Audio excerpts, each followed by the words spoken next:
Assalamualaikum warahmatullahi wabarakatuh. Alhamdulillahillazi arsala rasulahu bil huda wa dinil haq liyuzhirahu 'alad dini kulli wa kafa billahi syahida. Asyhadu an la ilaha illallah wa asyhadu anna Muhammadar Rasulullah. Allahumma sholli ala sayyidina Muhammad wa ala ali sayyidina Muhammad. Puji syukur kepada Allah Subhanahu wa taala, Allah yang Maha Pengasih, Maha Penyayang, Allah yang mengabulkan doa hamba-hambanya apabila kita selalu berdoa dan selalu meminta kepadanya. Sholawat beserta salam tidak lupa kita curahkan kepada Nabi Allah, Nabi yang kelahirannya menggemparkan alam semesta, membuat geger semua malaikat Allah. Dialah Nabiyana wa Habibana Muhammad sallallahu alaihi wasallam. Semoga keluarganya, sahabatnya, dan kita semua sebagai pengikutnya kelak mendapatkan syafaatnya di yaumil akhir. Amin amin ya rabbal alamin. Sahabat ACR yang dirahmati Allah, Al-Quran.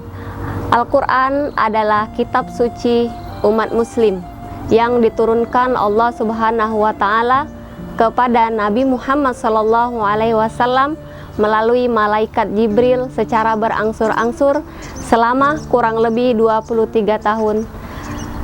Pada saat itu usia Rasulullah sallallahu alaihi wasallam 40 tahun. Al-Quran merupakan mukjizat terbesar Nabi Muhammad sallallahu alaihi wasallam dan salah satu tanda kenabiannya. Al-Quran adalah mukjizat yang kekal. Mukjizatnya selalu diperkuat dengan kemajuan ilmu pengetahuan.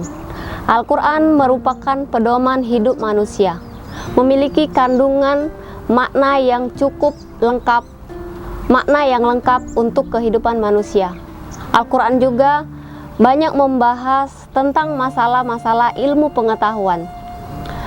Kata-kata ilmu di dalam Al-Quran disebutkan sebanyak 774 kali di dalam Al-Quran. Bahkan ayat yang pertama kali turun dari Allah Subhanahu wa taala kepada Nabi Muhammad mengenai ilmu. Iqra bismi rabbikal ladzi khalaq. Khalaqal insana min 'alaq. Iqra wa rabbukal akram. Alladzi 'allama bil qalam. 'Allamal insana ma lam ya'lam. Dalam hal ini, Islam menekankan umatnya untuk selalu meningkatkan pengetahuan dalam bidang ilmu sains, ilmu teknologi, dan lain sebagainya. Sahabat ACR yang dirahmati Allah, Al-Quran tidak hanya berisi tata cara beribadah dan ketuhanan, melainkan banyak sekali terkandung ilmu dan hikmah di dalamnya yang hingga saat ini masih banyak yang belum terungkap. Ini menunjukkan bahwa Al-Quran bukanlah karangan manusia, melainkan Al-Quran adalah firman dari Allah Subhanahu wa ta'ala. Seiring ilmu pengetahuan makin berkembang, semakin banyak fakta-fakta sains yang terbukti. Fenomena-fenomena alam yang terjadi ternyata sudah tertulis berabad-abad tahun lamanya di dalam Al-Quran. Seperti fenomena bertemunya dua laut yang airnya tidak menyatu, ternyata sudah tertulis di dalam surat Ar-Rahman ayat 19 sampai 20 yang berbunyi, Marojal bahraini yaltaqiyan. Dia membiarkan dua laut mengalir, kemudian dua laut tersebut bertemu, namun masing-masing tidak dilampaui. Sahabat ACR dimanapun berada, pernahkah dan tahukah Anda bahwa di dalam Al-Quran begitu sangat terbentang ayat-ayat yang mendorong kita untuk melakukan pengamatan, penelitian, dan penelaahan terhadap apa saja yang nampak di alam, baik yang terbentang di langit maupun di bumi. Seperti surat ke-88 Al-Ghasyiyah ayat 17-20 begitu sangat menarik untuk kita amati, kita teliti, dan kita telaah. Ayatnya berbunyi, afala yanzuruna ilal ibili kaifa khuliqat wa ilas samai kaifa rufi'at wa ilal jibali kaifa nusibat wa ilal ardi kaifa sutihat. Yang artinya, tidakkah kalian melihat bagaimana unta itu diciptakan, bagaimana langit itu ditinggikan, bagaimana gunung-gunung itu ditegakkan sehingga bisa menjadi paku bumi, dan bagaimana bumi itu dihamparkan. Nah, ayat ini begitu sangat menarik sekali untuk kita teliti, kita telaah dan kita amati, seperti pertanyaan bagaimana unta itu diciptakan. Afala yanzuruna ilal ibili kaifa khuliqat. Maka tidakkah kalian memperhatikan bagaimana unta itu diciptakan?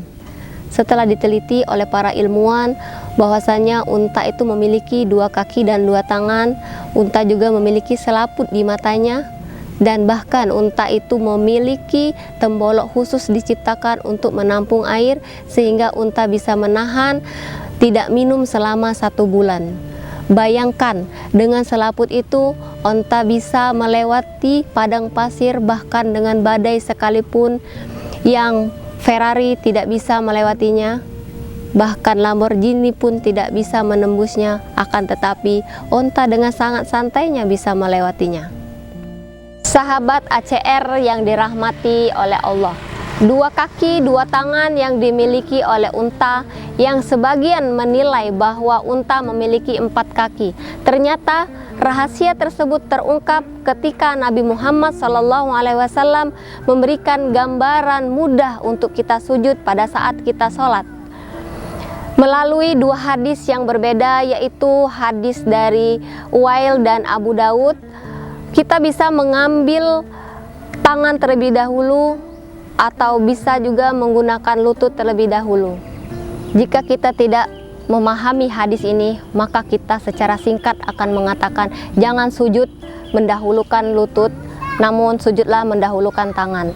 Padahal hadis ini banyak riwayat yang seakan-akan bertentangan, padahal hakikatnya tujuannya sama, yaitu untuk mempermudah kita dalam beribadah. Jadi mari kita budayakan meriset, mari kita budayakan meneliti dan budayakan mengamati, yang mungkin dengan itu kita bisa hidup lebih baik lagi ke depannya, dan mungkin dengan itu kita bisa memakmurkan tempat yang kita pijak pada saat ini, sekaligus menjadi sarana ibadah kita kepada Allah Subhanahu wa Ta'ala. Mohon maaf atas segala kekurangan. Akhirul kalam, billahi taufiq wal hidayah, waridho wal inayah. Wassalamualaikum warahmatullahi wabarakatuh.